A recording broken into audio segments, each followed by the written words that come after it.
do take place. Everything you're riding on our train today has been restored in this very building. But of course, nothing's going on in here today. The back shop is just a normal Monday through Friday 9 to 5 job for most people. So the weekends will be the only time we don't have anything going on in here, really. Now, all railroads ever had a back shop just like this back in the day, but on a much larger scale. The reason they were called a back shop is because they were always in the back of the property, hence the name. Now, this back shop is equipped with a number of features that allows us to work on our equipment. Just a few, for example, is overhead in the middle of the building. We have a 10-ton crane, that yellow thing. They can go anywhere in the building and can lift heavy equipment as needed. In front of you all here is a pit that runs between the rails. That is the drop pit, which allows us to go underneath the equipment as needed. And of course, behind you all here, for that doorway, is the most important room in this building. That is the air brake shop. That is where the brake systems are repaired and maintained. Very important to make sure we can bring the train to a safe stop. Then right next to it, to that window, there's my favorite room in the building. That's the break room. Where did I take my naps? Further down the wall, we have another door that leads to our machine shop where we can produce and fabricate parts. And the window of the building houses the wheel shop where we can work on steam locomotive driving wheels. We have some very rare and unique pieces of machinery back there. Some of the only ones left in existence. They're so rare that we very often get in steam locomotive driving wheels from other locomotives across the nation, do a lot of contract work. Whether it be a theme park, museum, scenic railway, tourist line, and so on.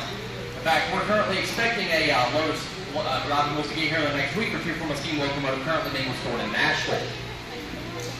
Now, in terms of the projects you can see ongoing in here right now, we'll start with this silver car here at the back. That is the 1877. It was built in 1948 by the Buck Company for the Chesapeake and Ohio Railroad for a passenger train called the Chessie.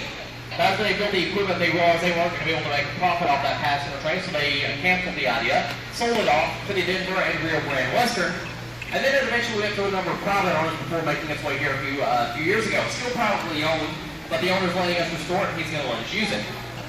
That car is unique in our collection, and that is a dome observation car. And what that means is it's got a rounded in on the far end because it was always on the rear of the train. So it would have been like an exclamation point that, hey, this is the rear of the train. And then it's got that glass dome up on top because that is the second floor to that car. You go up the stairs and have seats up and down that dome. So you're going to gotten a panoramic view going down the railroad. Now, we've not decided for sure yet what trips we're going to use that on. It's being narrowed down between our North Georgia trips to Chickamauga and Somerville, or moving it up to Etowah to be used on our Hiwassee trips.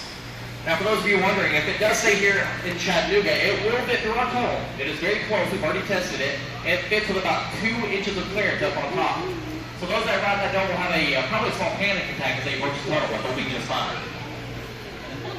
Now, this car in the back left corner here, that is the 98, a business car built in 1917 by the Pullman Company for the Baltimore and Ohio Railroad. It was built for the vice president of that railroad, and he would use it going from city to city and conducting his business. That car has been in use here for many decades, but has seen so much use that we've had to bring it here for a complete refurbishment to as new condition.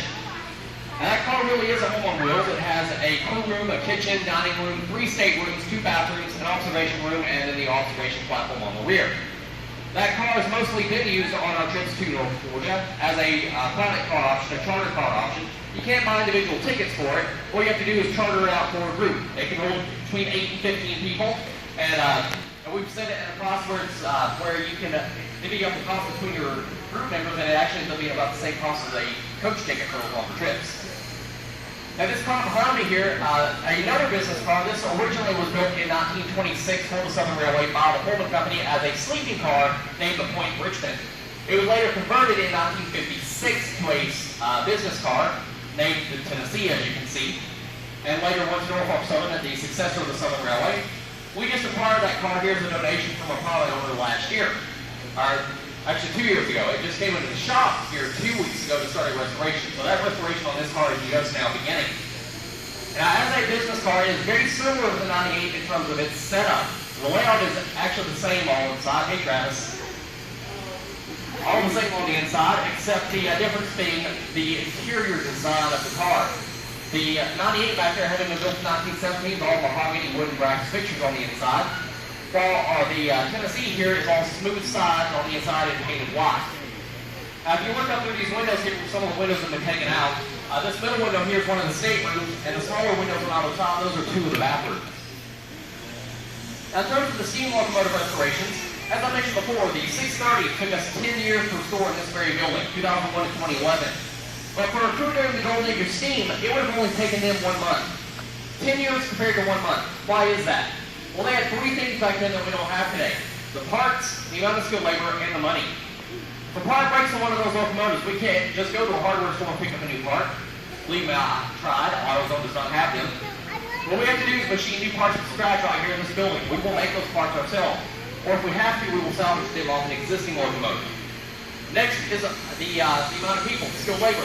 And these back shops during the golden age of steam, there would have been 100 to 150 people working on a single locomotive at a time, doing all kinds of various tasks in an assembly line-like fashion. But today, that's a very rare, specialized, and sought-after skill. On average, we'll have just 1 or 2 people at a time working on that locomotive. And then last, of course, is the money. So steam locomotives today usually do cost between $1 and $2 million for a operation, and we're just a small, non-profit educational organization. So where do we get that kind of money? Well, one is our ticket sales, of course. A portion of every ticket sold does go towards the restoration of our equipment. So give yourselves a round of applause, everyone. By purchasing a ticket today, you're hoping to preserve history for future generations. Good work. You guys got the idea there. You deserve it. Next thing about a freight service. We can handle a small amount of freight in the Chattanooga area.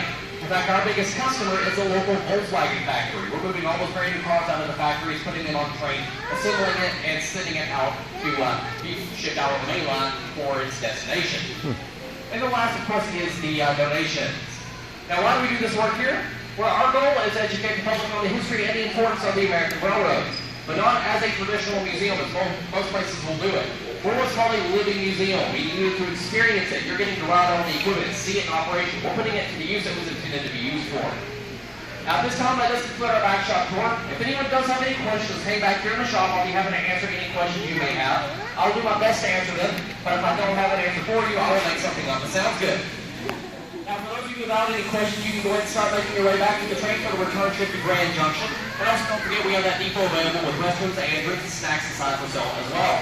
And like I said, if you have any questions, hang back with me. If not, I will see you back on board.